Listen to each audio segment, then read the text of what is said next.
நிறைய பேர் வந்து நம்ம செஞ்சு என்ன இருக்குது, நம்ம கிட்ட என்ன இருக்குது, வேலைக்கு போறது கிடையாது. நம்ம கிட்ட என்ன இருக்கு, எல்லாம் அவர்கிட்ட தான் இருக்குது. நல்ல துண்டு தூங்க வேண்டியது. நான் சொல்றேன், அப்படிப்பட்டவங்களுக்கு எல்லாம் சாப்பாடே போடக்கூடாதுன்னு பைபிள் சொல்லுது. நான் சொல்றேன், உங்கள் பிரயாசம் மிக முக்கியம்.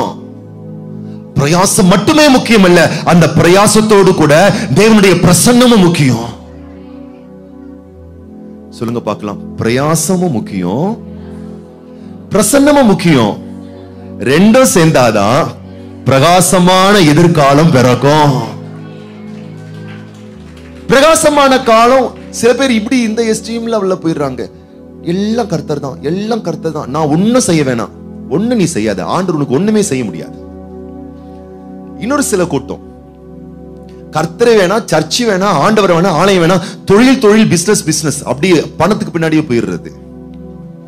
சொல்லுங்க பார்க்கலாம். பிரயாசமோ வேணும், பிரசன்னமோ வேணும். சொல்லுங்க. கைகள் அஸ்திவாரமும் போடணும், கைகள் உபவாசம் பண்ணி கர்த்தருக்கு நேராக உயர்த்தவும் வேணும். இத ரெண்டுமே செருபாபேல் செஞ்சான். அவன் தான் எஃபர்ட் எடுக்கிறான், அவன் தான் உழைக்கிறான், அவன் தான் பிரயாசப்படுறான். அவன் கரங்களே அஸ்திபாரம் இட்டது.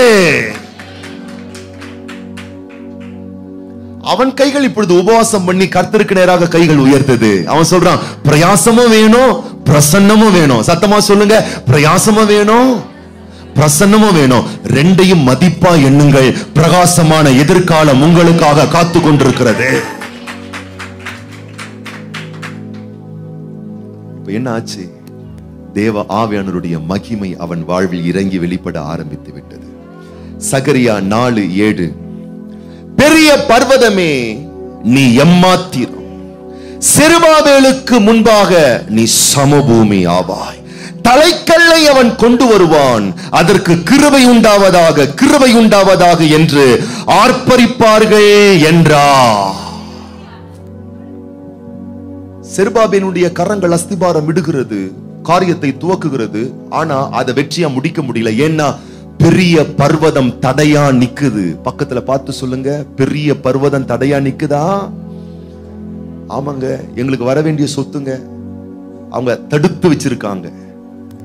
எங்களுக்கு வர வேண்டியதுங்க அரசாங்கத்தின் மூலம் கிடைக்க மாட்டேங்குதுங்க, இன்னார் மூலம் வர வேண்டியதுங்க. நான் சொல்லுகிறேன், உன்னுடைய பல முயற்சிகள் தடுக்கப்பட்டிருக்கலாம், அடைக்கப்பட்டிருக்கலாம், பெரிய பர்வதமாய் அது இருக்கலாம். இந்த செருபாபேல் பெரிய பர்வதத்தை அவன் முன்பதாக காணும் பொழுது இவன் என்ன செய்தானாம்? தலைக்கல்லை தன் கரத்தில் தூக்கினானா. செருபாபேல் என்ன செய்தானாம்? சொல்லுங்க பார்க்கலாம். தலைக்கல்லை அவன் கொண்டு வருவான். தலைக்கல் என்பது என்ன? ஆகாதென்று தள்ளின கல்லே மூளைக்கு தலைக்கல்லாயிற்று, அது கர்த்தரால் ஆயிற்று. கண்களுக்கு ஆச்சரியமா இருக்கிறது. மூளைக்கு தலைக்கல் யார்? இயேசு கிறிஸ்துவே மூளைக்கு தலைக்கல்லானவர். இயேசு கிறிஸ்துவினுடைய வார்த்தையே மூளைக்கு தலைக்கல்லாயிற்று. பெரிய பர்வதத்தை பார்த்து உடைந்து போகாதே. நான் சொல்லுகிறேன், மூளைக்கல்லை எடுத்துக்கொண்டு வா. தேவனுடைய வார்த்தையை எடுத்துக்கொண்டு வாரு. கோலியாத்து சொல்லுகிறான், நான் ஈட்டிகளோடு, கேடயங்களோடு, பட்டயங்களோடு வருகிறேன். தாவீது சொல்லுகிறான், நீ ஈட்டியோடு வருகிறாய், கேடயங்களோடு வருகிறாய், பெரிய பர்வதமாய் வருகிறாய். நான் எப்படி தெரியுமா வரேன்? என்கிட்ட ஈட்டி கிடையாது, கத்தி கிடையாது, பட்டயம் கிடையாது, யுத்த பழக்கம் கிடையாது, ஃபைட் பண்ணது கிடையாது, எந்த திறமையும் கிடையாது. ஒன்னே ஒண்ணுதான் இருக்கு. நீ நிந்தித்த கர்த்தருடைய வார்த்தை, நீ நிந்தித்த கர்த்தருடைய நாமம், நீ தூஷித்த தேவனுடைய வார்த்தையின் மகத்துவம் என் கையில இருக்கு. அந்த நாமத்தினாலே நான் வருகிறேன். ஈட்டி கோலியாத்தின் ஈட்டி செய்யாதது, கோலியாத்தின் பட்டயம் செய்யாதது, கோலியாத்தினுடைய யுத்த அனுபவம் செய்யாதது. கர்த்தருடைய நாமம் அன்றைக்கு களத்தில் இறங்கி மிகப்பெரிய ரட்சிப்பை ஏற்படுத்தி இருக்குமே. ஆனால் ஏன் தேவ பிள்ளையே உன் கடன் தொல்லைகள் தேவனுடைய மகிமை வெளிப்பட முடியாது? ஏன் உன் தேவையில் தேவ வல்லமை வெளிப்பட முடியாது? கர்த்தர் ஆசையா எதிர்பார்க்கிறார், செருபாபேலே மூளைக்கல்லை கொண்டு வா. பக்கத்துல பார்த்து சொல்லுங்க, கல்லை கொண்டு வாங்க. என்ன கல்லையா? கர்த்தருடைய வார்த்தை என்னும் கல். வார்த்தையை பேசுங்க, வசனத்தை பேசுங்க. பக்கத்துல பார்த்து சொல்லுங்க, வசன வசனமா வீட்டுல மாட்டி வச்சிருக்கீங்க. செவர் செவரா மாட்டி வச்சிருக்கீங்களே, எங்க பார்த்தாலும் வசனமா இருக்குது. ஆண்டவர் சொல்ல இதயத்துல எடுத்துட்டு வான்றாரு. இதயத்துல என்ன இருக்குது? வசனமா? வசனம் தான் இருக்குது. ஒரே துக்கம், ஒரே கவலை, காழ்ப்புணர்வு, பழிவாங்கும் உணர்வு, கோபம், டென்ஷன், பரபரப்பு. நான் சொல்ல இதை தூக்கி குப்பையில போடு, வசனத்தை எடுத்து இதயத்துல வெயி. ஏன்னா இதயத்தில் வார்த்தை இருந்தால் தலைக்கல்லை கொண்டு வருவான். நான் சொல்றேன், எப்பவும் லைஃப்ல வார்த்தையும் வசனமும் வாயிலும் இருதயத்திலும் வெளிப்படுதோ அப்பொழுது கிருபை உண்டாகும், கிருபை உண்டாகும், கிருபை உண்டாகும், கிருபை உண்டாகும். அந்த கிருபை உன்னை சுகமாக்கும், அந்த கிருபை உனக்கு வெற்றி தரும், அந்த கிருபை உன்னை உயர்த்தும். அந்த கிருபை நீ செய்து முடிக்காததை உனக்காக தேவ கிருபை செய்து முடிக்கும். மனுஷருடைய கண்ல தயவை ஏற்படுத்தும், மருத்துவர் கண்களை தயவை ஏற்படுத்தும், அதிகாரிகள் கண்களை தயவை ஏற்படுத்தும். கிருபை உண்டாகும். எப்போ? நீ வார்த்தையை கொண்டு வரும்போதுதான், நீ வசனத்தை கொண்டு வரும்போதுதான். என்ன ஆச்சான்?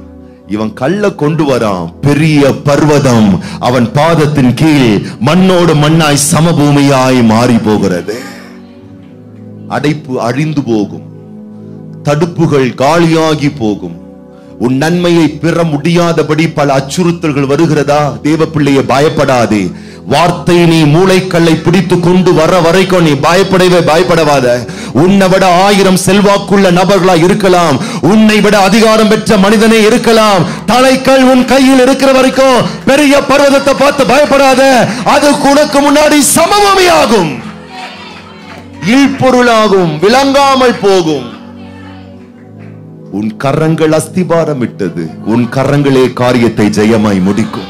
பரலோக தேவன் உன்னை கொண்டே துவக்கினார், உன்னை கொண்டே ஆரம்பித்தார். உன் வீட்டை உன்னை வச்சே கட்ட ஆரம்பிச்சார்.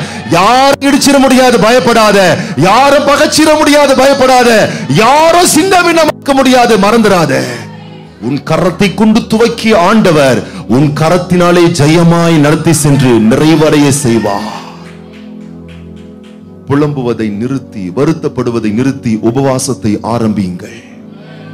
என்ன பண்ணலாம், ஏது பண்ணலான்ட்டு மண்டையில பிரஷர் ஏறி உடலை பாதித்துக் கொள்ளாமல் தேவ பாதத்தில் அமருங்க. நானும் என் மனைவியும் சமீபத்தில் ஒரு வாட்ச் சர்வீஸ் சென்டருக்கு போனோம். அவங்க வாட்ச் ரிப்பேர் ஆயிருச்சு. நேரா போனோம். அங்க ஒரு ஐயா இருந்தார், அவர்கிட்ட கொடுத்தோம். எல்லாம் டக்கு டக்குன்னு அப்படி பிரிச்சு கிரிச்சு போட்டாரு. அப்படி இப்படி போட்டு என்னவோ பண்றாரு, ஒரு சின்ன சின்ன கருவிகள் வச்சு ஏதோ இணைக்கிறாரு, முடியல.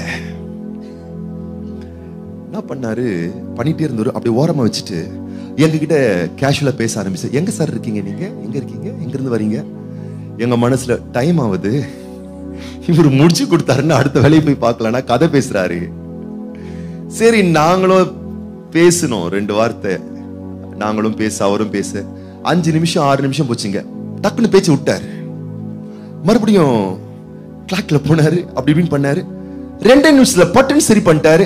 மனைவி கை நீட்டு பண்ணாரு, அழகா கட்டி விட்டு போயிட்டு வாங்க மாட்டாரு. என்னதான் இவர் பண்றாரு? அவரே ஆன்சர் பண்ணாரு.